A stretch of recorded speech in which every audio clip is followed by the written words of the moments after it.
Wow, has it really been a year already? The truth is, it has. And this year, I played through more video games than I ever have in a single year, and it's not even particularly close. Now, today might possibly be the biggest video I've ever made on the channel, but it also might not be. I'm really not sure how it'll turn out, but no matter what, I'll have all the timestamps in the description, so if you get bored of me rambling at the beginning, you can go ahead and begin watching the list. So let's talk about what you can expect from this list. I played through 50 games this year, not 49, not 51, but 50, which means getting footage for today's video will be an absolute nightmare. So I apologize if the background footage is a bit lacking for today. I'm gonna try my best, guys. And also, here's some of the games you can expect to see today, because this year I played through a lot of indie games, a lot of Nintendo games, a lot of Metroidvania games, and a lot of Super Nintendo games. I was mostly trying to finish the games that I've owned for the longest, thus I didn't play many Sony or Microsoft games. Also, keep in mind, there's gonna be a lot of great games in this video. I only played like 2 mediocre games this year. I mostly stuck to the games I knew would be good, and for the most part, I was never really disappointed. So yeah, that's what you can expect. A lot of games in the 8 out of 10 range. I will be giving each game a rating out of 10, and honestly, I think that's it for the introduction. Make sure to subscribe to the channel if you want more videos like this. Follow me on Twitter. For some reason, I still want to try to grow over there. And yeah, let's begin.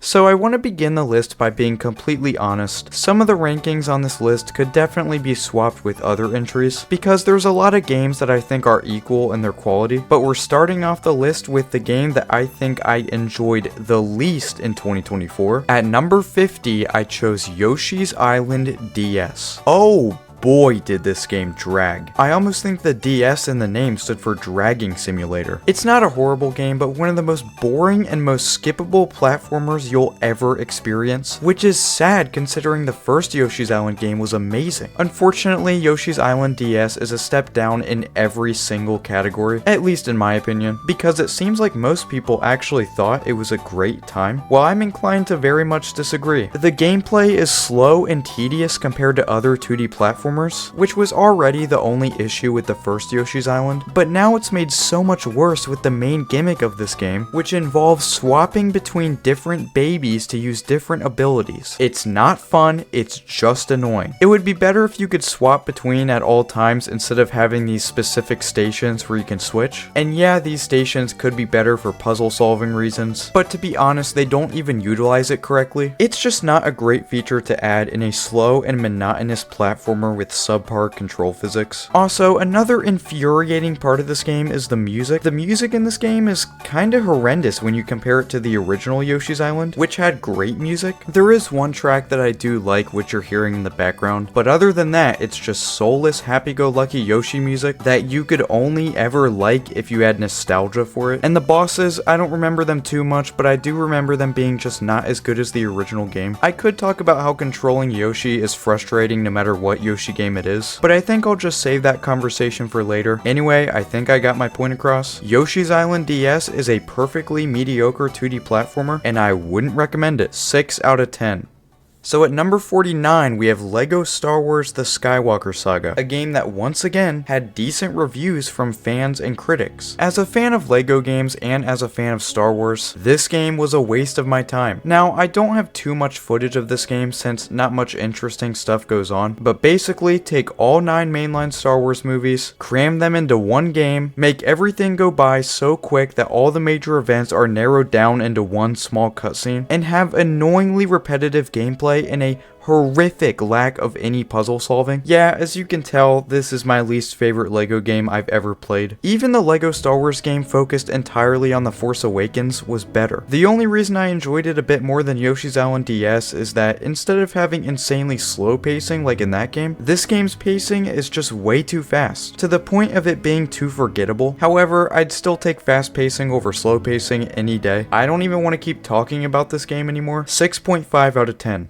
So those were basically the only 2 games that I played this year that I didn't think were at least good. Listen, I'm a generous guy. I'm pretty positive when it comes to video games. So because of that, we're jumping from a 6.5 to a 7.5, and at number 48, I chose Voidwrought. Voidwrought is a 2D Metroidvania with frankly some super cool developers, because Quali Games was kind enough to give me an early access Steam key for the game, and for that, thank you guys. It was super fun to play your game, and even though I didn't finish all the side content, I still very much enjoyed my time as somebody who loves Metroidvanias. The first thing you'll notice is its art style is very inspired by Hollow Knight, one of the most popular modern Metroidvanias, but I think the lighting physics and overall environments are different enough to where I think this game has its own graphical appeal. However, I think the biggest problem with this game from a consumer standpoint is that it really doesn't have its own gimmick or original twist on the Metroidvania genre. It's simply another Metroidvania game, and that's combined with the fact that it doesn't really execute its gameplay mechanics as well as games like Hollow Knight or a game like Symphony of the Night, which I don't want to keep comparing this game, but you kinda have to with how many Metroidvanias have been releasing lately. Metroidvanias keep getting better and more creative, so I think when you look at a game like Voidwrought, it just brings nothing new to the table other than 10 or so hours of fun, and hey, that's exactly what it is. It's a fun time, but everything about this game is just decent. Music is decent, bosses are decent. I do think the progression system is great. Overall, it's a good game, but it's just difficult for me to rank it higher than the other games on the list. So like I said, I'll give it a 7.5 out of 10. It's good, but not anything too unique.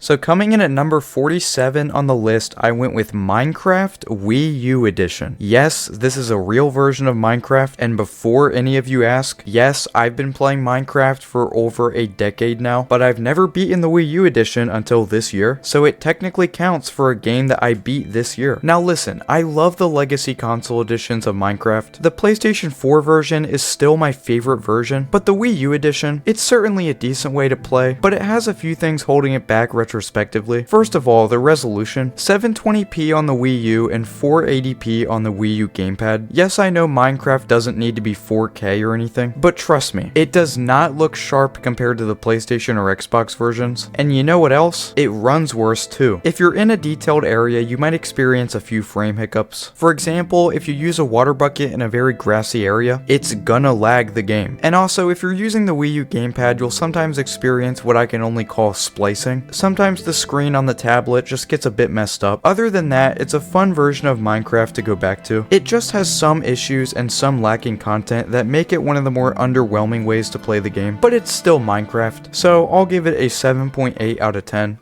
So next up at number 46, we're gonna pivot to an entirely different type of game, and it's a sports game, Mario Super Sluggers for the Wii. Now, this wasn't the first Mario baseball game ever made. We'll talk about the first one in a few minutes, but Mario Super Sluggers is a good sports game despite its issues. First of all, the character roster is great, especially for 2008. It's every Mario character you could ever want to play as, with the inclusion of a ton of Donkey Kong characters too. Even some rather obscure ones like Tiny Kong and Baby Donkey Kong. All the characters have great stat differences that make sense. Yoshi's not great at hitting but fast on the bases. Wario's great at hitting but is as round as a snowball, so he can't run very well. Mario and Luigi are pretty decent in every category, but you might be wondering, can you even beat a game like this? Well, technically you can if you play the campaign mode, which I finally got around to doing this year, and it was, well, it was okay, I guess. I'm not even gonna bother showing footage of it because all you really need to know is that you go around doing different challenges until you're the best baseball team. And unfortunately, some of the challenges are just repetitive. The campaign mode was pretty cookie cutter and boring, but it wasn't the worst. Overall, the main gameplay of Super Sluggers is good, so I have a positive impression of the game. It's almost exactly what I want out of Mario characters playing baseball. So for that, I'll give it a 7.9 out of 10.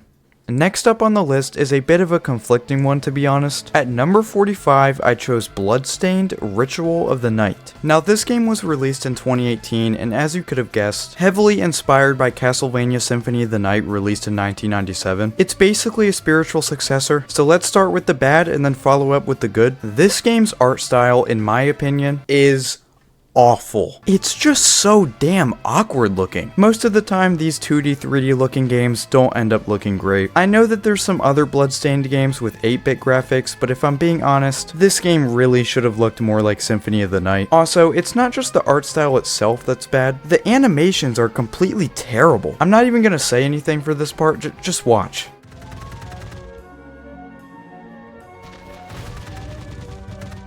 What the hell did I just watch? Now, those are the two main complaints I have with the game, but overall, we can move on to the good stuff now. First of all, the story and characters are generally interesting. I genuinely cared about the characters. The bosses are decent, but similar to Voidwrought, I didn't think they were that special. But here comes my favorite part of the game, and that's the music. The music in this game is absolutely amazing. Not saying I love every track in the game, but it does one specific thing extremely well. A lot of the music in this game combines classical music with metal, and it's because of this game that I figured out that's my favorite instrument combination ever. It's so majestic, but at the same time being badass and masculine, and I think it fits Miriam, the main protagonist, extremely well. The music is incredible in the game, and I think it's the main reason I'm being generous with its placement. I'm giving Bloodstained Ritual of the Night an 8 out of 10, despite having some issues. It was better than I initially expected.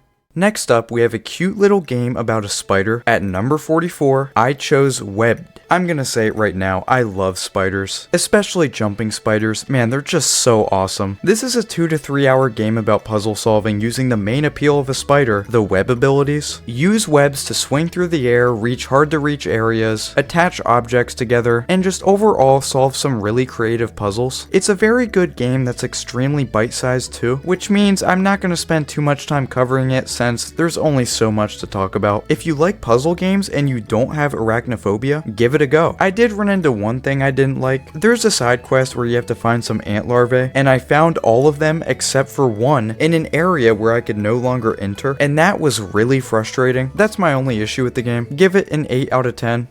Next up, at number 43, is a game that technically released earlier this year, Haunted Castle Revisited, which is a remake of Haunted Castle, a 1987 Japanese arcade game. The revisited version was released this year, alongside the Castlevania Dominius collection, which I later bought just to play Haunted Castle Revisited. Everything from the art style, the music, the bosses, it looked incredible. And well, it was great, but it lasted about 50 minutes. Keep in mind this was an arcade game, so it's only about half the length of other Castlevania games, so it wasn't exactly worth 25 bucks. I'd love to see more Castlevania games come out with this kind of art style. I think my main issue with Haunted Castle Revisited is that it features purposely janky controls. That's something I don't like about the older Castlevania games, where most of the difficulty comes from the incredibly strict controls, instead of the actual enemies and level design. This game is definitely guilty of that. Your character is slow, you can only whip forwards, and because of that, there's a few Castlevania games that I like more. But overall, it was still enjoyable, so I'll give it an 8 out of 10.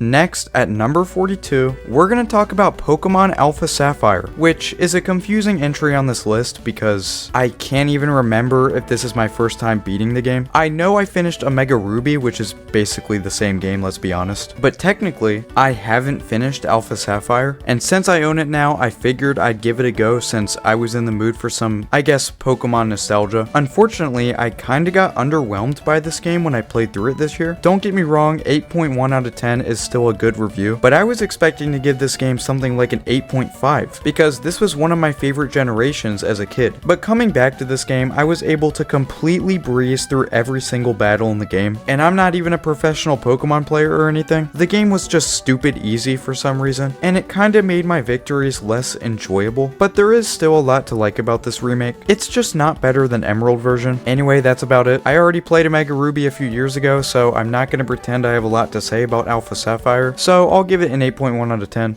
So now for number 41, we're going to talk about the original Mario Baseball game, released on the GameCube, Mario Superstar Baseball. Now, Mario Super Sluggers on the Wii, I've been playing on and off for a few years now, but this game, on the other hand, I picked it up a few months ago and immediately played the campaign. I just think this game is much more balanced. Sure, the character roster isn't as good, but it's just less generic in terms of stadium design, gameplay mechanics, sound design, and the campaign is a bit better too. I mean, it's not amazing, it's still got some issues with being repetitive, but at least most of the gameplay itself isn't boring. So yeah, there's not much else to say about this game other than it's much more balanced than the Wii version. I just enjoyed this one a bit more, I would say. Give it an 8.2 out of 10. Next up is another Pokemon game. At number 40, I chose Pokemon FireRed version. This is an interesting game because it's not a masterpiece or anything, but it is the best way to play Generation 1. The graphics have aged beautifully, just a really nice style for Pokemon. The music isn't as good as Ruby and Sapphire, but it's still a decent overhaul from Red and Blue. The gameplay balancing is overall a huge improvement from the original Gen 1 games. And yeah, the fights were fun in this game. I enjoyed them a lot. I do have one big issue though. A lot of the opposing Pokemon trainers in this game have Pokemon that should have evolved by now. For example, we all know Pidgey evolves at level 18, right? Well, what if I told you some trainers have level 20 Pidgeys? I mean, that's so stupid. It should be a Pidgeotto by now. So basically the game is just nerfing your opponents so you don't get your feelings hurt. People always say that modern Pokemon games hold your hand too much, which I mean, yeah, that's true, but look at this. They were even doing this shit in the older games. Anyway, that's really the only issue I had with this game. 8.2 out of 10. Next up is a game that when I finished it, I was insanely conflicted, but over the span of a few months, I've grown to understand it a bit more, and that game is at number 39, Blasphemous. I included Blasphemous in a video from a few months ago called Video Games You Enjoyed That I Didn't. Basically, it was full of games that I recognize are better than my enjoyment of them would have implied. Here's the thing, I didn't really like the latter half of Blasphemous, but it's only half the game's fault. Yes, there are some bad areas in this game. It's certainly not a perfect game, but a lot of the frustration was honestly my fault because I expected the game to change its direction based on what I preferred from a game. Blasphemous is a Metroidvania with zero movement upgrades, and instead of enjoying the gameplay during the moment, I was holding on hope that the gameplay would become more complex as the game went on, and because of that, I think I just forgot about how good the gameplay of Blasphemous is. It's simple, sure, but look, it has a great art style, great bosses, and a phenomenal soundtrack. The game does drag a tiny bit towards the end, but that's okay. I've now learned to appreciate the game, and honestly, I'm gonna replay it next year. Also, remember when I was talking about Bloodstained Ritual of the Night? Well, Blasphemous and Bloodstained did a collaboration, so there is some Bloodstained content in this game, and they did this thing where they took the best track from Bloodstained and turned it into a Blasphemous song. You know, made it sound really Spanish, and oh my goodness, is this track heaven. I didn't even notice it when I first played the game because I hadn't played Bloodstained yet. It's amazing. My favorite track from Bloodstained Ritual of the Night is also my favorite track from Blasphemous. Anyway, after not liking the game originally, I finally understand the appeal of this game. Give it an 8.3 out of 10. Coming in at number 38, I chose Yoshi's Woolly World, another game that I've been playing off and on for a long time, but I finally beat it this year, and honestly, it's very underrated. I think Yoshi's Woolly World is an awesome game overall. You might be asking, what's so good about this game compared to Yoshi's Island DS? I'm glad you asked. First off, it doesn't have that annoying mechanic of switching characters at specific stations. Instead, you just play the damn game like any other platformer is supposed to be played. Also, the art style is better, the collectibles are actually fun to hunt for, there's a boss rush in this game, and also the music is actually really good, making it only the second Yoshi's Island game out there with good music. Instead of being loud and annoying, it's soothing and honestly pretty memorable. Now, the thing about Woolly World is that the level design might be the weakest part about it. I'm gonna touch more on this topic when we get to the original Yoshi's Island, but I have a hot take. Yoshi is not a very fun character to control due to the physics of his flutter jump. The levels are usually not utilized to correctly fit Yoshi's momentum physics, which makes the gameplay unnecessarily clunky. The way Yoshi dives down as he's charging to match his previous height is just really awkward. Other than that, I think that's the only issue. One of my favorite Nintendo platformers, if I'm being honest. If you own a Wii U for whatever reason, give this game a go. 8.4 out of 10. At number 37, I chose Super Meat Boy. The best way I can describe Super Meat Boy is that it was an incredibly refreshing change of pace, and I mean that literally. The pacing in this game is phenomenal. Hundreds of bite-sized 2D platformer levels that take only a few seconds to complete. Meat Boy is fun to control, the soundtrack is good, it's a fun little platformer that actually gets quite difficult too. It's also one of the most important indie games, as this was around the time they were becoming a phenomenon. Also, it has so many cool references to retro games in its cutscenes, like nods to Mega Man 2, Ninja Gaiden. It's clear this game respects the history of video games. Other than that, I don't have too much else to say. There was one boss fight that I thought was absolutely terrible, but other than that, the pacing and gameplay are both fantastic. And honestly, some people might be thinking I'm underrating the game on the rankings. Either way, I'll give it an 8.5 out of 10. Coming in at number 36, I went with Donkey Kong Country. You might be surprised to see it already considering I absolutely glazed this game a few months ago, but the truth is, I think I had a bit of recency bias. It's still great though. One of the coolest art styles ever, the gameplay is fluid and the levels are memorable. The music is so atmospheric and beautiful, especially for a game like this. The thing is though, there's a few things holding this game back compared to other Donkey Kong Country games, and honestly, if you want to know what I think this original game is ever so slightly the worst game in the franchise. So let's go over just why that is. First of all, with the exception of the final boss King K. Rool, the rest of the bosses in this game are basically terrible. And the difficulty progression in this game is less than ideal, with like one hard level sprinkled into the early part of the game and some less than difficult levels towards the end. Also, the Kongs are kinda boring in this game, having no real special ability to call their own like in the second game where Diddy Kong runs much faster and Dixie Kong can glide. I'm sure there's like some slight difference I didn't notice when playing the game, but I feel like that doesn't disprove my point. I mean, I still love the game, it's Donkey Kong Country, I'm still giving it an 8.5. It's just, you can tell this was a first attempt, and in all honesty, it was a great first attempt. But spoiler alert, they can do better. Anyway, like I said, give it an 8.5 out of 10.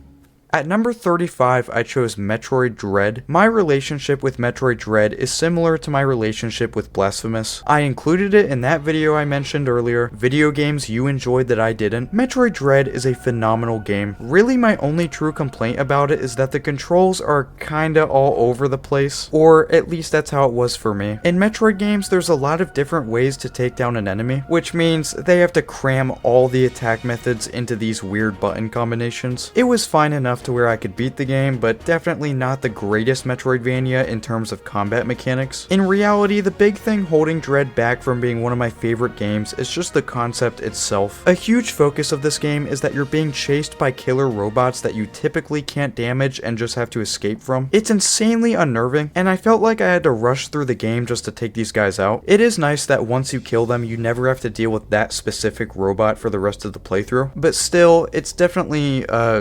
dreadful. Anyway, I don't have much else to say about Metroid Dread. It's objectively a great game, but not one of my favorites. Another 8.5 out of 10.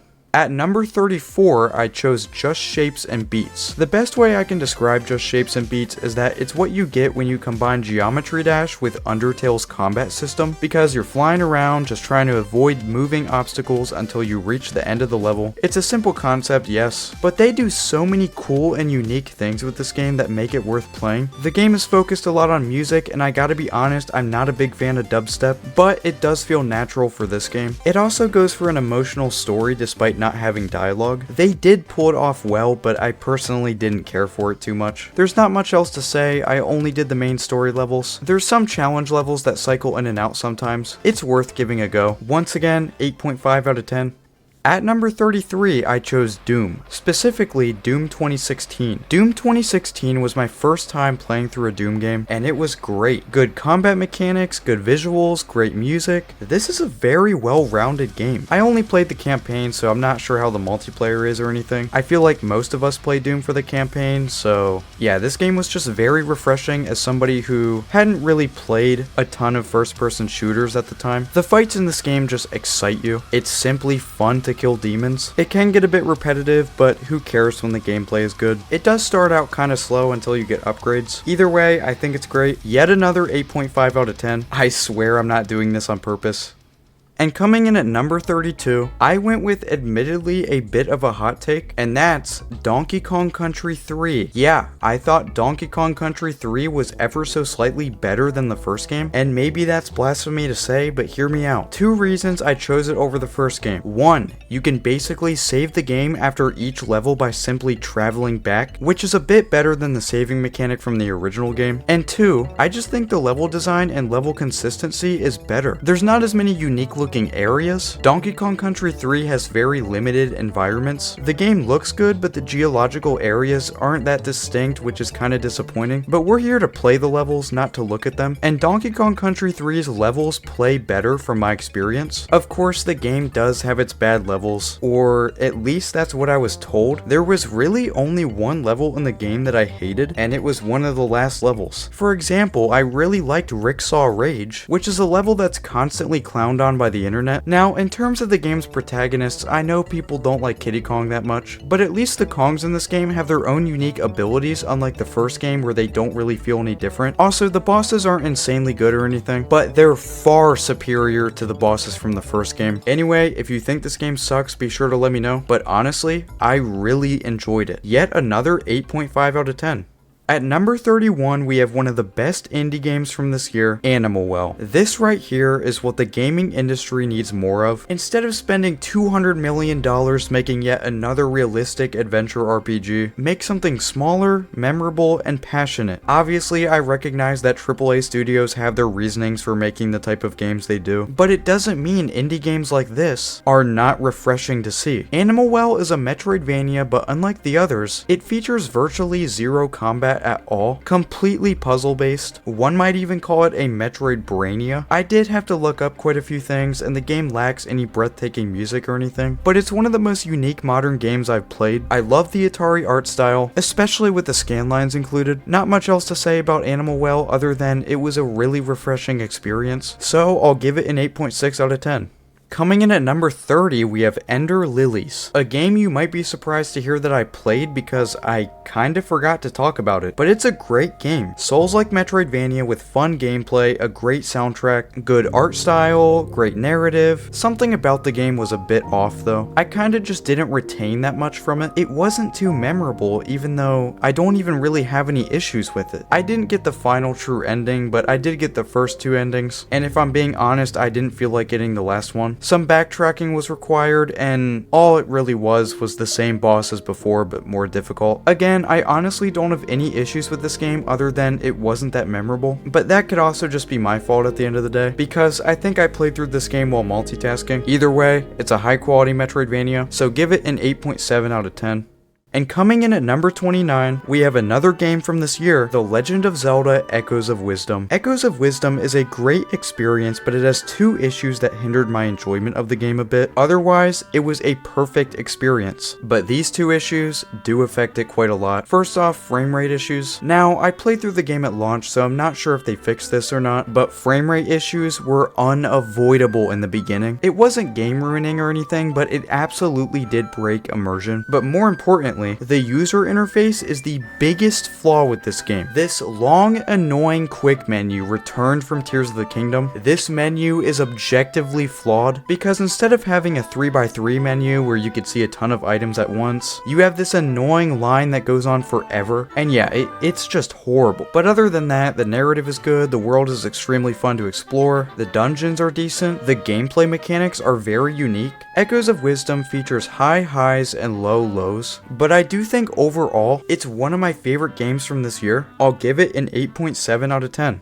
At number 28, I went with Pizza Tower, with its unique art style and phenomenal music being the main highlights of this adventure. It's a 2D platformer with a traditional level system. It's also inspired by Wario Land, but I've never played a single Wario Land game, so yeah. The moveset of this game is kinda crazy, but at the same time, it works well, and the main gimmick of the levels is that you make it to the end, and then you have to race back to where the level began, often taking alternate routes to spice things up a bit. When this concept works, it really works. But some of the levels in this game were a bit stale. I just think this game's level design is inherently difficult to perfect. With how goofy the movement is and just how fast-paced it's supposed to be, it often forces you to have some ridiculous reaction time despite not really aiming to be a super difficult game. With this out of the way, you might play through the entire game and like every single level, but I do think it drags a bit around the halfway point. It does make up for that, however, with the final few levels, which are the best levels in the game. Overall, it's not perfect, but Pizza Tower is an extremely unique platformer, and no other game has replicated level design in the same way. 8.9 out of 10. At number 27 is a pick that may ruffle some feathers, and that's Rayman Legends, specifically the Definitive Edition. The reason I say it might ruffle some feathers is that I'm not as much of a fan of this game as other people are, because there's a lot of people that would tell you that this is the greatest 2D platformer of all time, and to that I say, by process of elimination, that can't be true. But it's still a great game with a great art style, good music, a ton of characters to choose from, and above all else, so much content. I can't even begin to describe how much content this game has. It's truly remarkable in that department. I personally didn't do that much of the extra stuff, but I just have to appreciate it. It adds so much value to your purchase knowing you can still spend hundreds of hours with the game and still have new things to do. Here's my complaint though. I never felt like I was fully in control of Rayman as much as I am in other 2D platformers that I like more. The movement and momentum physics just felt a bit off to me. I understand this might just be a subjective preference, but I don't know, I just didn't enjoy controlling Rayman that much. I still enjoyed this game, but I've definitely witnessed better level design from other games in this genre. Still, given how much this game has to offer, it's pretty phenomenal. 8.9 out of 10.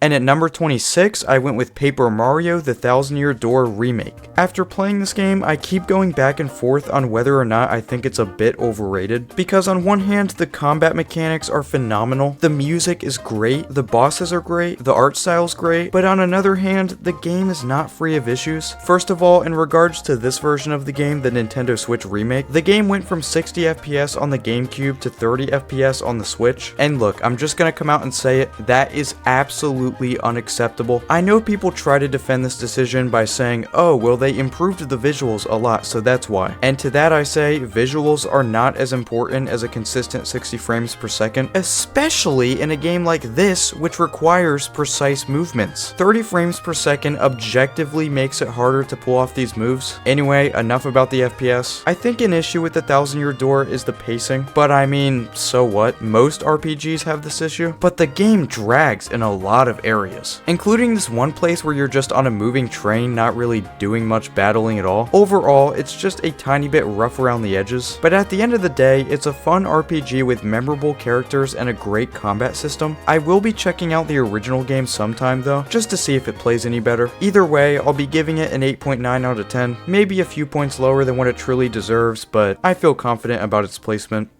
We're now at the halfway point of the ranking, and wow, writing this script has been a journey to say the least. It's worth it though. I can't wait to see how the video turns out. Do me a favor and hit that like button for me. I know I'm biased, but I think I deserve it. So now that we're halfway through the list, you can expect these games to all be pretty amazing going forward. Once again, I played a lot of great games this year, so let's go ahead and get into it. Kicking off the latter half of the list at number 25, I chose Doom Eternal, one of the most exciting and invigorating games ever made. You can probably tell that I'm not the biggest fan of first-person shooters, but when it's Doom, I can make an exception. So remember a few minutes ago when we talked about Doom 2016? Well, in my opinion, Doom Eternal is overall an improvement. I get that some people don't like the inclusion of the dash ability since it could be seen as removing strategy. I also get that people don't like how the level design goes from fight to platform section, but looking back on Doom 2016, the gameplay was much slower paced compared to Doom Eternal. And even though 2016 has the strategy of not having a dash, Eternal gives you the strategy of limited ammunition, and the gameplay feels like it's been put on 1.5 times speed. It's genuinely just so much more entertaining. 2016 legitimately feels slow by comparison. Anyway, I'm gonna stop comparing the two now. Doom Eternal has great visuals, incredible optimization, fantastic music, and one of the greatest atmospheres you'll ever experience in a video game. It is a game that will simply excite you beyond your own comprehension, and for that reason, it's loved by millions. But it's definitely not perfect, with some controversial balancing, and like I said, some level design that can be inconsistent. Either way, no game is perfect, so an 8.9 out of 10 will suffice. At number 24 is a game I've been talking about a lot on the channel, and that's The Messenger. Given the rate I've been covering this game, you might have expected it to be top 10, but no. The reason I've talked about it a lot is that it has some really creative game design, even if it's not perfect. So it's a regular platforming game where you make it from point A to point B. At least that's how it goes for the first few hours. Eventually you get access to a map and the game opens up into not just a linear side-scrolling game, but a Metroidvania game where you can revisit areas, find secrets, stuff like that. Some people don't like the change as it adds a bit of padding to the game. I get that. Sometimes you have to go through areas for no reason just to get somewhere else. And yeah, that's kinda lame. But I don't think it's bad at the Metroidvania format or anything. There's just games that do it better because they fully focus on it. It doesn't really affect the game too much aside from maybe 15 minutes wasted in total. Again, I've talked about this game so much, so I'm kinda burnt out with mentioning it. It's a great game with a great twist. Go check it out if you get a chance this holiday season. 8.9 out of 10. Coming in at number 23, I chose Dave the Diver. I just remember seeing this game while me and my friend were scrolling on Steam, and we were just like, look at this dude. He's huge! And the name too, Dave the Diver. It's just so upfront and right in your face. Anyway, this game turned out to be unironically awesome. It's a roguelike simulation game, I suppose. Not a combination I expected to see, but it really does work. It might even remind you of mobile games. The way you go for a swim to get materials, and then in the evenings you help out at a sushi restaurant. The presentation definitely does feel like a mobile game, but unlike mobile games, there's an indefinite sense of pure quality with this game. In reality, its biggest flaw is the same flaw that most roguelike games have. It's just repetitive. It's not a hard game, but it still took me over 30 hours to beat, and for a game like this, the pacing can be rather slow, but who cares? All 30 hours of this game is fun, even if it can be grindy. And keep in mind, I'm saying this as somebody with thalassophobia. I hate the ocean. It's the main reason I gave up on playing Subnautica. But Dave the Diver, due to the type of perception you have being 2D instead of 3D, I'm not afraid to play this game, and I in fact love it. So yeah, don't judge a book by its cover. Dave the Diver is legitimately fantastic. 9 out of 10. Coming in at number 22, you'll be surprised to hear we have another Pokemon game. This time, Pokemon Black version 2. I think that's how you say it. I'm not sure if it's either Black 2 version or Black version 2. Look, I'm sorry, I should have played Black 1 before playing Black 2. For some reason, I chose to immediately play Black 2. I mean, it's just a Pokemon game. It's still fine to play a sequel first, but I still did wish I played the first game beforehand. Anyway, back to the game itself. I remember thinking as a kid that Generation 5 was probably the weakest generation of Pokemon. Oh boy, I could not have been more incorrect. It's one of the greatest Pokemon games ever. One of its best mechanics being that every Pokemon you can find throughout the main campaign is entirely brand new to Gen 5. This inherently makes team building less repetitive than in other games, where you might be forced to have a Pidgey on your team for the 37th time. Also, the game is challenging but not infuriating, and the pacing from my experience was actually kind of fast paced compared to other games from this franchise. On top of this, the story was good, and the music, oh man. The only issue I really had with this game is that it gives you a couple legendary Pokemon during the campaign, and personally, I don't like that. I'm fine with getting one legendary, but goodness, this game gives you like 4 before you beat the game. The good thing is, 3 of them are Terrakion, Cobolian, and Virizion, and they're really not that powerful, so it's not like the game becomes too easy. I really hope my generation doesn't begin to miss out on this game, especially considering it currently costs an arm and a leg on the secondhand market. Pokemon Black 2 and White 2 are must-play games for not just any Pokemon fan, but any fan of JRPGs in general, so for that reason, I have to give it a 9 out of 10.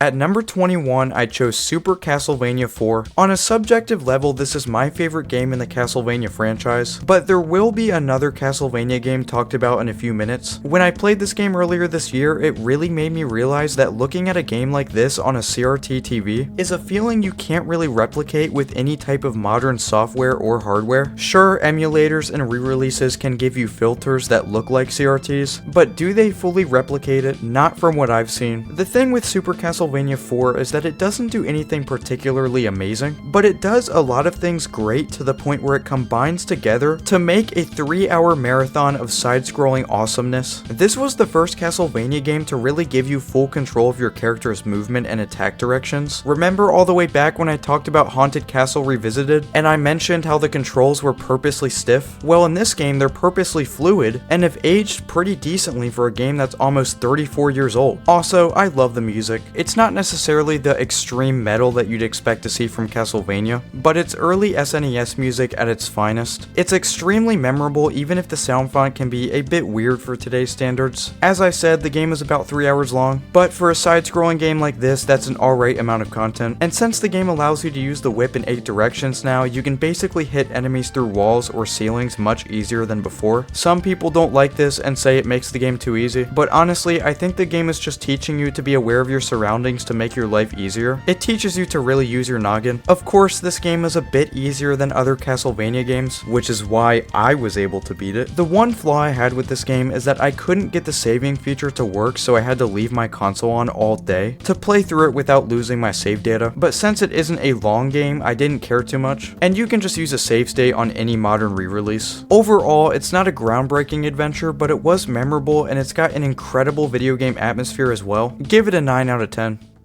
Kicking off the top 20, I chose Mario Kart Wii. Hey, looky here. One of my childhood games that I'm not sure I ever beat until this year. So my definition of beating a Mario Kart game is watching the credits roll after beating the final cup of the game. So after playing with some friends and enjoying the game, I decided to do just that. I'm gonna be honest, before this year, I kinda had a sour aftertaste for Mario Kart Wii. After playing 8 Deluxe for the longest time, I just considered Mario Kart Wii to be overrated. But then after playing it this year, I honestly enjoy the gameplay of this Mario Kart more than 8 Deluxe. I mean, some of the moves you can pull off in this game are just so interesting, like doing wheelies, charging a drift while stagnant. There's often more strategy in Mario Kart Wii's gameplay, and it makes it fun to master. Also, I kinda just forgot how many amazing tracks are in this game. Coconut Mall, Koopa Cape, Mushroom Gorge. Sure, these tracks all came back in the 8 Deluxe DLC, but they just look weird and in some ways play worse. Overall, after coming back to Mario Kart Wii, I finally understand why so many people are still playing this game, and it's one of the best Mario Kart games. Is it better than 8 Deluxe? Probably not,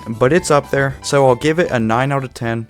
At number 19, we're finally gonna talk about Blasphemous II. Holy shit, this game did it. This game saved my enjoyment of the Blasphemous series. Now that I played this game and really loved it, I'm planning to go back and replay Blasphemous 1. I already told you how when I first got into Blasphemous 1, I didn't enjoy it that much, but if I'm being honest, I actually did expect Blasphemous 2 to be better, because I did hear this game featured movement upgrades just like other Metroidvanias, so I already expected the game to be better, but I didn't expect to be giving a 9 out of 10. This game's amazing. Everything from the art style to the music to the bosses, and even the game's pacing is elite. There's like zero downtime in this game, and believe me, that's incredibly valuable when it comes to a genre that's known for its backtracking. And like I said earlier, I expected Blasphemous's gameplay to slowly get more interesting as the game went on. Well, in Blasphemous 2, that's exactly what happens, so it was great. I think one reason people might prefer the first Blasphemous is that the game did have more memorable side content, but me personally, I found some of it to be tedious. And the second game is much better at rewarding exploration, because the items you get are more useful than just quest items. Either way, I do think Blasphemous 2 is a big improvement. I still need to go back and play the DLC, but I'll give the game once again a 9 out of 10.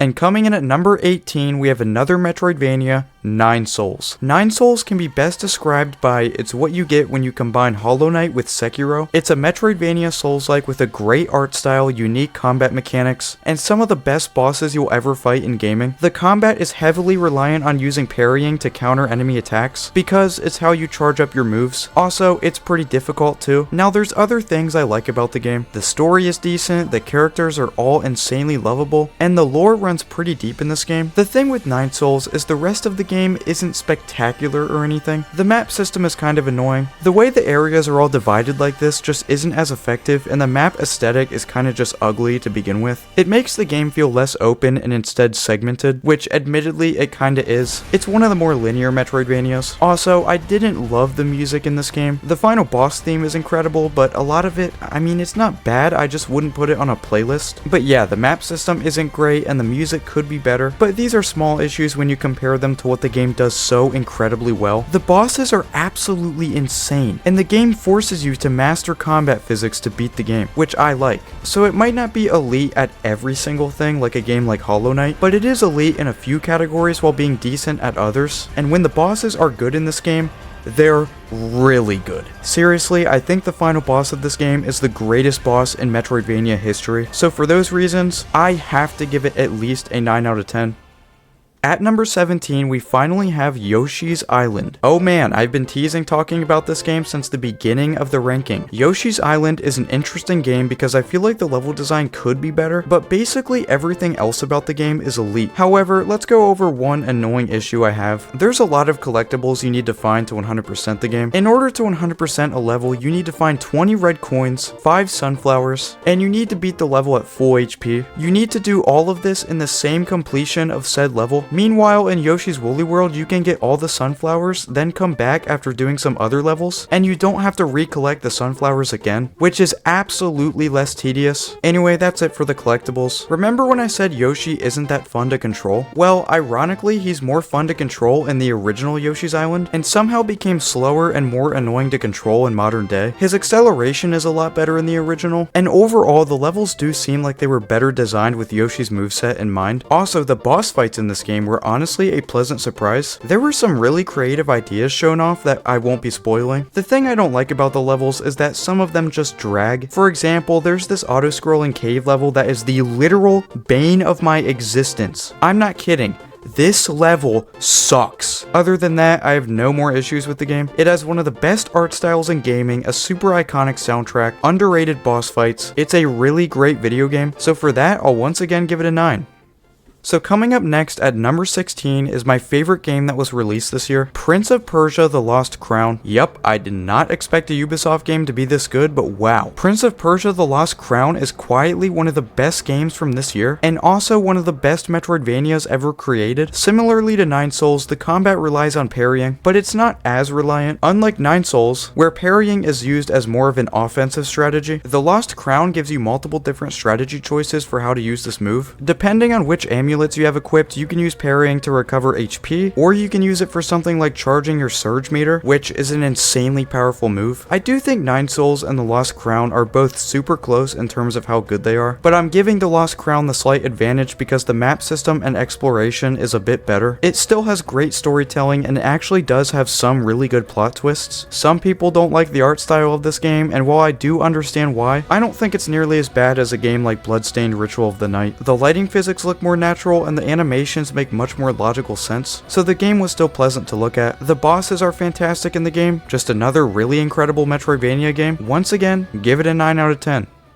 At number 15, I chose Castlevania Symphony of the Night. This was the game that transformed Castlevania into not just another good side-scrolling series, but a game that, along with the help of another series, would help to create an entire new genre of video games. Castlevania Symphony of the Night is an amazing time with great visuals, an impressive atmosphere, rewarding exploration, multiple endings, a ton of content, great music. The only issue is its age does kind of show sometimes. In my opinion, the game's balancing can be awful at times. It's still fun even when the game is absolutely broken, but that doesn't mean it should be this way. I mean, for goodness sake, dashing backwards is a faster method of travel than walking normally, which is straight up hilarious. How do you mess that up? And don't even get me started on the Crusaegrim. This is one of the most broken weapons in video game history. You obtain it by killing like some random easy enemy in a random area, and you can literally breeze through the entire endgame with it. It made the final boss a complete joke. Despite all these things we can point and laugh at, I had an amazing time with the game. I wasn't even planning to fully play through it, but I just got hooked. Collecting upgrades was insanely fun, and I get that the balancing is rough around the edges, but this was the first Metroidvania to have these RPG mechanics, so it's understandable. It's definitely debatable on whether or not this game deserves all the hype it gets since it has aged a bit, but in my opinion, when you combine everything it offers you, you get an experience worth having. So once again, I'll give the game yet another 9 out of 10.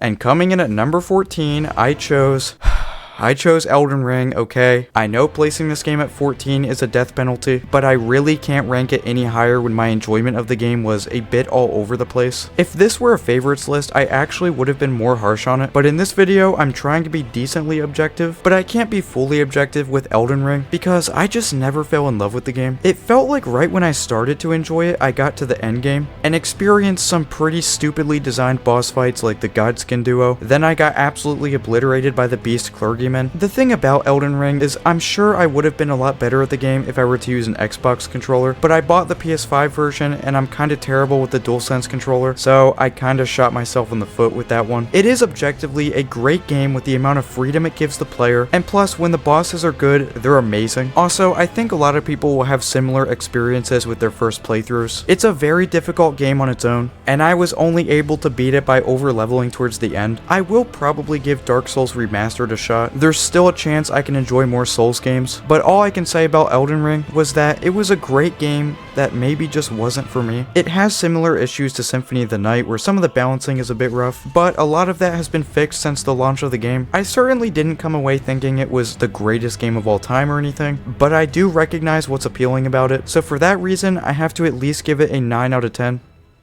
At number 13, I chose Dead Cells. I'm just gonna say it. Before I played Dead Cells and Dave the Diver, I didn't really like the concept of roguelike games at all. But now that I played these games and they turned out to be incredible, I'm going to start playing more games from this genre. I mean, Dead Cells is just a masterpiece. If you didn't know, a roguelike game in extreme oversimplification is a game consisting of runs where you attempt to make it to the end of the game without dying. Basically, roguelikes are known to have some randomly generated mechanics and will repeat itself once you die. In Dead Cells, when you die, you get sent back to the beginning and you have to obtain your weapons all over again. You do retain a few things, however, which makes it so that the general gameplay flow involves dying over and over as you slowly get more powerful to the point where you finally achieve your goal. I know this concept sounds repetitive, and like I said when talking about Dave the Diver, roguelike games are inherently repetitive games, but when you have a game like Dead Cells which has some of the greatest combat in video game history, who the hell cares if it's repetitive? It combines so many different things and so many different strategies. Melee, range, use a shield to parry or just roll out of the way. And my favorite thing about the combat, it basically has zero contact damage. Plus, Dead Cells has just so much content. I didn't even scrape the surface in my playthrough. I didn't do the higher difficulties after beating the base mode, but I can tell you that you could easily get hundreds of hours out of this game and still not even explore 50% of what it has. Me personally, I usually just play the base mode of games and then move on to something different, but I might go back to the more difficult modes eventually. Another thing Dead Cells has that I love is the DLCs, like the Return to Castlevania DLC, with new music, areas, bosses. It's an absolute blast. Even as somebody who isn't the biggest roguelike fan, it is impossible to ignore how incredible Dead Cells is. 9.1 out of 10.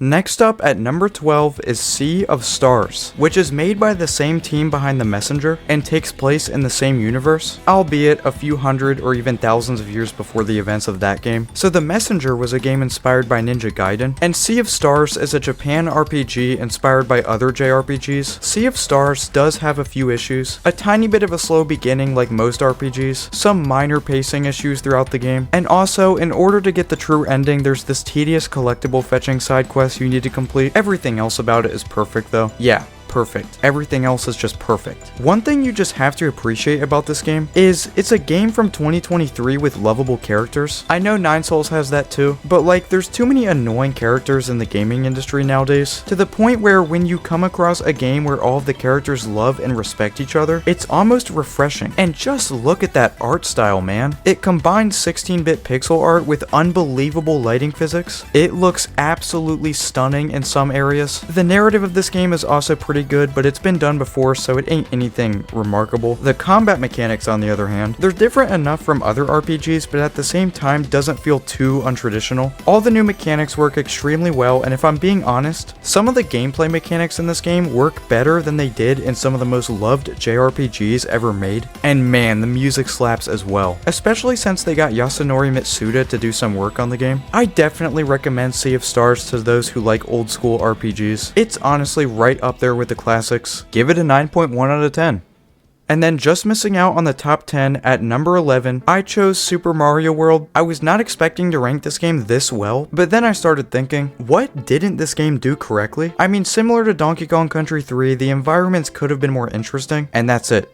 Yep, I have zero other issues to report. This is one of the most consistently amazing games out there, especially for what, 1990? The graphics, controls, level design, music, even the bosses. The only 2D Mario game that can rival it was the previous one. And it's not even a game that's that fun to talk about because, well, it's Mario. Everyone knows what this game has to offer. You run and jump to the end of the level, dance to the little tune, and move on to the next. But each level is just so fun to play, and some parts of the game actually get quite challenging too. I mean, yeah, it does have its mediocre levels, but basically every game does. And the final boss is fantastic too. What a great overall video game Super Mario World is. It's a shame I don't have too much else to talk about regarding it, but it's worthy of the spot I gave it. 9.2 out of 10. Kicking off the top 10 at number 10, we have a bit of an overlooked game nowadays, The Legend of Zelda: A Link Between Worlds. This is a 3DS game designed to be the spiritual successor to The Legend of Zelda: A Link to the Past. So yes, it takes place in the same map, but it's different enough to where I was able to really enjoy exploring in the game even just after playing through A Link to the Past. I really didn't expect A Link Between Worlds to be as good as it ended up being, but hey, critics and users both agree with me that this is one of the best Zelda games of all time. First of all, the newly introduced gimmick is that you can now attach to walls and waddle across them to reach previously unreachable areas. And this might seem like a very simple gimmick, but it seriously adds so much creativity and complexity to how you approach not just dungeon puzzles, but also puzzles in the overworld. Also, there's this rabbit guy that lives in your house now, and he offers to let you borrow his items extremely early, meaning you can get access to a lot of the classic Zelda equipment very early. To change up the pacing of this game, you can also outright buy these items once you have enough money for that. Also, the Dark World from A Link to the Past makes a return, sorta. This time it's called Lorule, being the opposite of Hyrule. I'm pretty sure they're two different things in the lore, but it plays the same. The game's music is good too, not better than A Link to the Past, but there is one track in specific that I absolutely love, and that's the Lorule Overworld theme, because it's a remake of the A Link to the Past Dark World theme. In my opinion, it's the best game on the 3DS aside from, well, you'll have to wait and see, but for now, I'll give it a 9.2 out of 10. And at number 9 is the predecessor, The Legend of Zelda: A Link to the Past. This game was my dad's entire life when he was 14, so let's just say it runs in the family. But honestly, during my playthrough, I got frustrated, mostly because, well, I was not expecting this kind of challenge from a Zelda game. Not saying it was insanely difficult or anything, but the 3D games are much easier, which is what I was used to. A couple times I do feel like my frustrations were valid. For example, the ice dungeon and that one dungeon in the forest of the Dark World. Yeah, there's a lot of BS in those two areas. Otherwise, I was just expecting to easily tackle this game, but I got sucker punched. Still though, I ended up 100%ing this game, so it's not like I didn't like it. I still got an experience with great puzzle solving, good presentation and pacing, phenomenal music, and a really fun world to explore too. This was really the first truly great Zelda game where they finally perfected the 2D formula, and that atmosphere, man. You're really just a kid on a dangerous quest to save your kingdom. It's cliche, sure, but it's cliche on purpose. Overall, it's still one of the best games in the Zelda franchise, but I just don't know what else to add. So I'll give it a 9.2 out of 10 and move on with the list.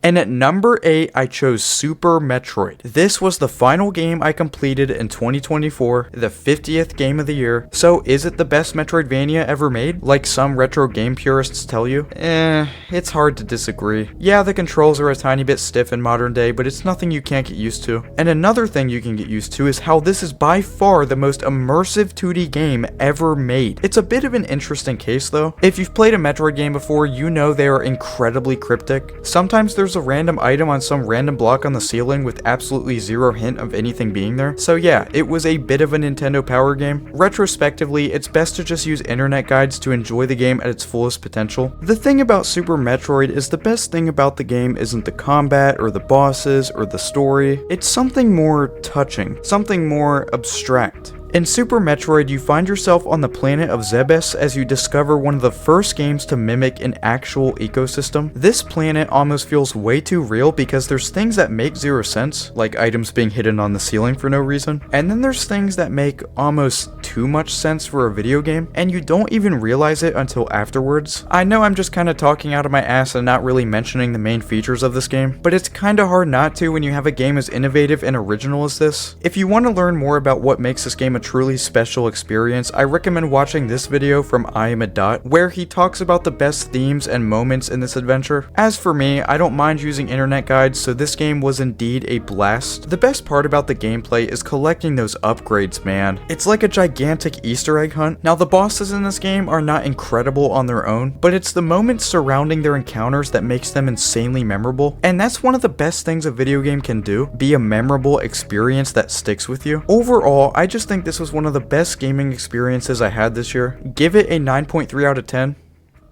At number 7, I chose Super Mario 64, and yes, I'm also surprised that it took me this long to beat this game. Super Mario 64 was actually one of the first games I ever played. I was 2 years old when I first played it, but I never actually beat it until this year, and well, it's so incredibly close to being a perfect game, and I'll be honest, I don't even know if it has any true issues. It does have a ton of glitches, and the camera works against you at times, but other than that, what's to not like? My favorite thing about the game being the Jolly Roger Bay area. This place has an absolutely incredible video game atmosphere with the forever beautiful Dire Dire Docks theme playing in the background. And honestly, the underwater controls aren't even bad in this game, which is surprising. Even modern games can't do that correctly. And another thing I love about Mario 64 is that the rest of this game has this sort of uncanny feeling to it, probably due to the low quality yet colorful 3D models. And that one music track you hear while spinning around on that merry-go-round, that's some shit you'd hear in a rundown Chuck E. Cheese. Now, I didn't 100% the game. I think I stopped at around 80 stars. The only reason I stopped is that I kinda just got busy with other games, but I am planning to go back. Super Mario 64 isn't my favorite 3D Mario game, but it's definitely a top 3 Mario game of all time, and one of the most important video games ever created. It wasn't the first 3D game or anything, but it was the first truly amazing one. 9.3 out of 10.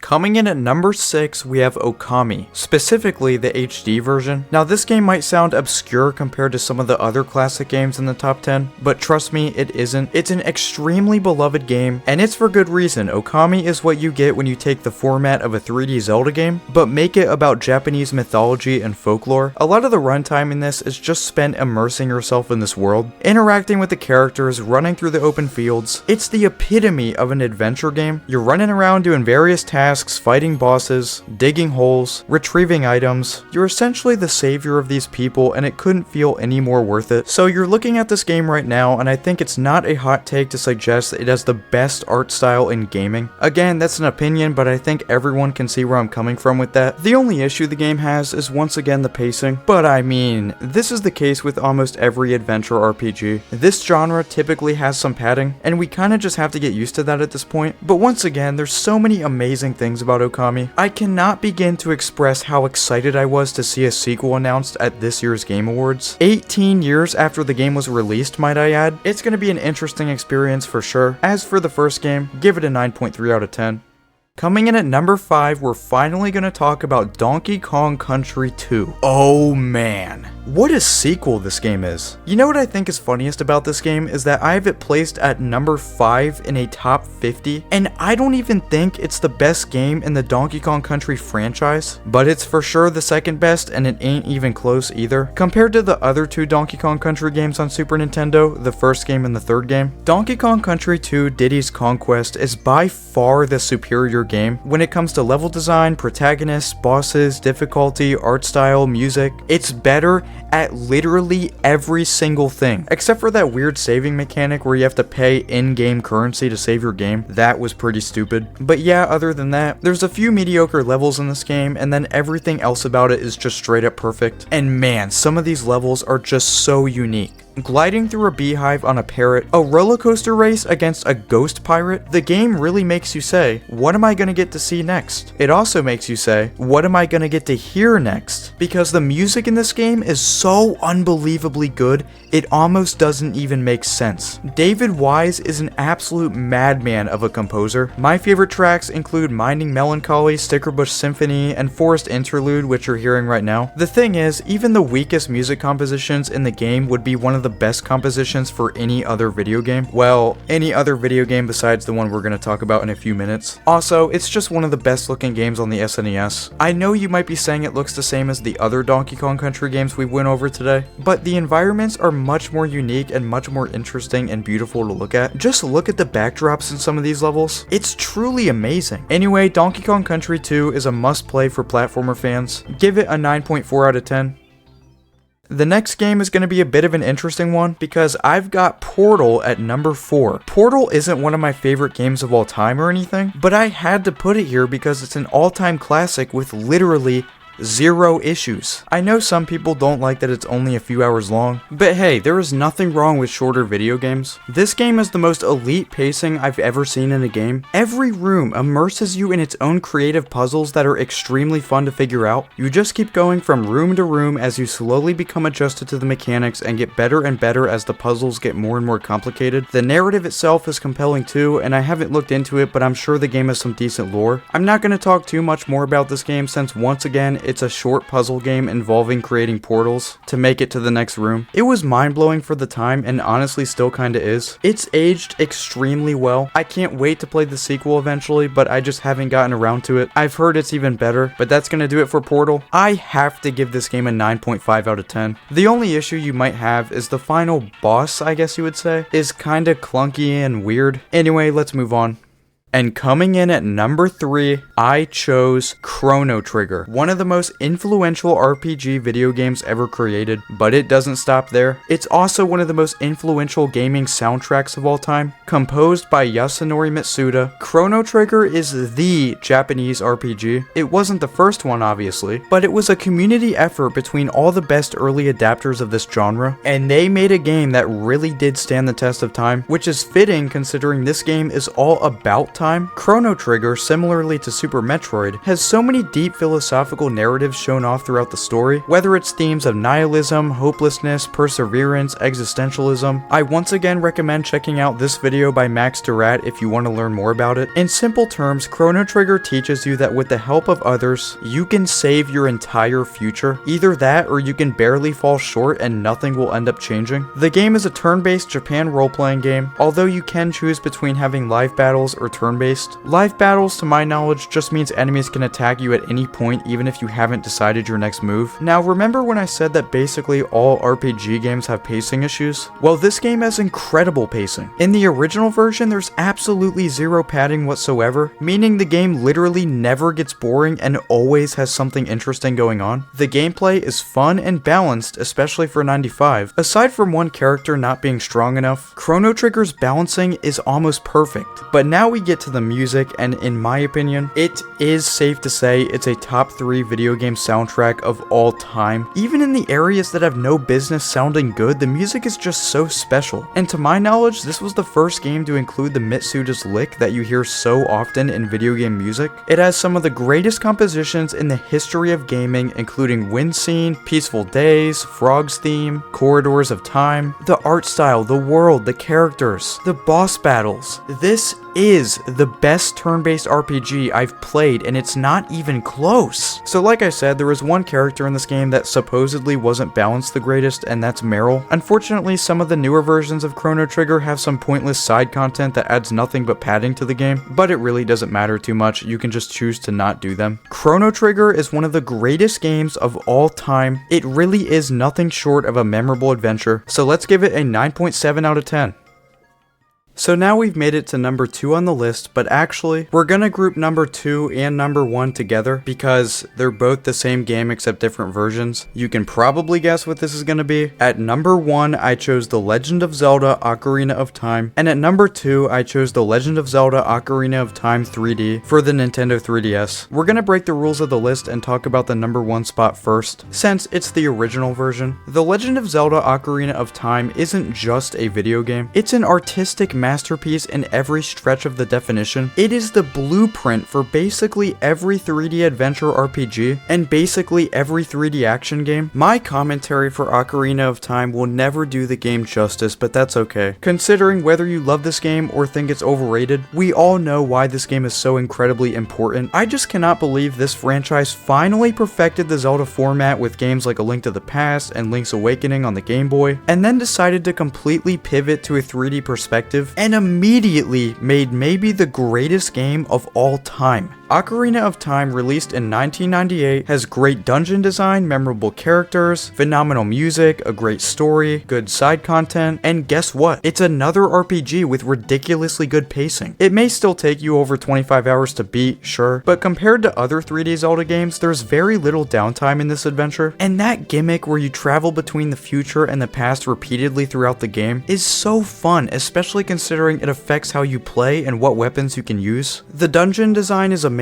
Sure, the water temple has that super annoying mechanic with the boots, and sure, inside Jabu Jabu's belly isn't a very good dungeon in general, but the others are just so incredibly fun to go through. I haven't mentioned this before, but I wasn't the biggest fan of puzzles in general before I played Zelda games. I legitimately think Zelda games have helped me with puzzle solving in the real world, but even though I chose Ocarina of Time for the #1 spot, the 3DS version of this game is theoretically the superior version. This version of the game has better graphics, more consistent frame rate, improved controls, and it also fixed that water temple issue because you can now use the bottom screen of the console to immediately take the metal boots on and off without constantly pausing the game. I could 100% see people arguing that this version is far superior. However, I just can't help myself. I'm giving the original game the edge because something just feels more natural about it. I love the way this world looks in its native state. Seeing everything on a CRT just felt like it was so balanced and at peace. I know this is subjective, but I'm choosing the original for the #1 spot, which means, yes, The Legend of Zelda Ocarina of Time was the best video game experience I had this year. I played this game on a TV that came with a caravan that my dad's family bought over 30 years ago, and it still ended up being one of the best moments I've ever had playing a game. Just like Chrono Trigger, the game is about time travel, so it's only fitting that the game is still a masterpiece almost 27 years later. 9.8 out of 10 for both versions.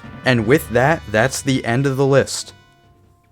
And there it is. Holy crap, that was the longest script I've ever written, and it's not even close. This video took 80 years off my life, but it was 100% worth it. I've been planning to make this video for about 10 months now, as I was planning to play through more games this year than I ever have before. It was a huge year for me in terms of gaming, but honestly, I don't plan to do this again next year. The thing is, if you play this many games in a year, the memories become too overpopulated and get kind of fuzzy. You have so many different great memories playing these games, and as a result, you can't really fully remember any of them. I know that some people are able to play through hundreds of games a year, and that's great, but for me, I think I'll start playing through 20 or so a year to find that perfect balance. 50 games might not sound like a lot, but for 365 days, that is a ridiculous amount. Anyway, I'm incredibly thankful that you stuck with me all the way to the end. Your support is the only reason I'm able to make videos like this. I would be forever grateful if you guys could hit that like button for me to help this get boosted into the algorithm. I'm not the only one that'll be making a video like this for the end of the year. Let me know what you think about the list. Let me know what you agree and disagree with. And let me know what was your favorite game you played in 2024. That's it for me, guys. Have a happy new year. Thanks for stopping by, and I'll see you again in 2025.